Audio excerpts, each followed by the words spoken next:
राष्ट्रवादीचा कुठलाही नगरसेवक भाजपच्या दावणीला जाणार नाही।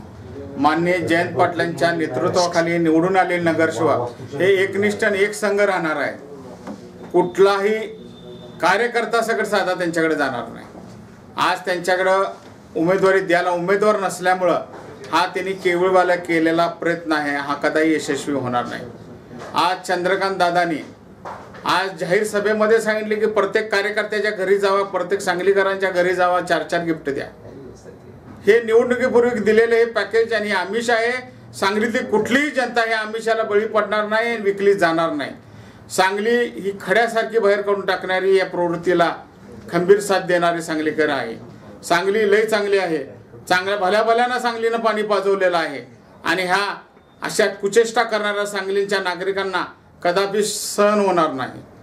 आज आउट गोईंग भाजपचं चालू आहे, राष्ट्रवादीचं इनकमिंग राष्ट्रवादीमध्ये चालू आहे।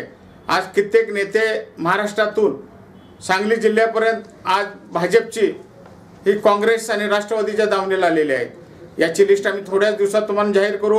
आज देशामध्ये आज भाजप सरकारच्या विरुद्ध सर्व संघटना सर्व पक्ष एकत्र होऊन निवडणुका लढवत आहेत। ही भाजपला लागलेली खिंडार आहे, त्यांच्या पायाखालची वाळू सरकत आहे।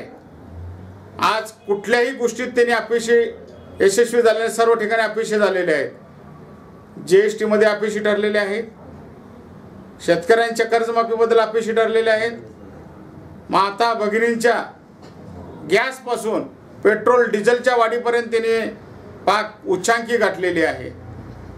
भूल तापाला बळी पडून मागच्या वेळी त्यांनी मतदान केलं असेल, पण 2019च्या लोकसभेमध्ये हे चित्र पालटलेलं तुम्हाला दिसल्याशिवाय राहणार नाही आहे। सांगलीपासून दिल्लीपर्यंत हा विजय भाजप विरोधीच लागणार आहे। गेले कित्येक दिवस नुसत्याच घोषणा करतात, कुठलीही अंमलबजावणी होत नाही। हे पोकळ घोषणा करणारं आणि गाजर दाखवणं सरकार आहे। आज कित्येक लोक आत्महत्या करत आहेत, त्यांच्याकडे दुर्लक्ष होत चाललंय। आज प्रत्येक गोष्टीमध्ये हिटलरशाही चालू झालेली आहे आणि हिटलरशाही ह्या 2019ला मोडीत काढल्याशिवाय जनता ग बसणार नाही। वरिष्ठ पातळीवर निर्णय झाल्यानंतर ते आमच्यापर्यंत येईल, त्यानंतर आम्ही तुमच्याशी या गोष्टीवर बोलू। सांगलीमध्ये एवढंच मी सांगू शकतो की महापालिकेवर राष्ट्रवादीचा झेंडा फडकल्याशिवाय राहणार नाही माननीय जयंत पाटलांच्या नेतृत्वाखाली।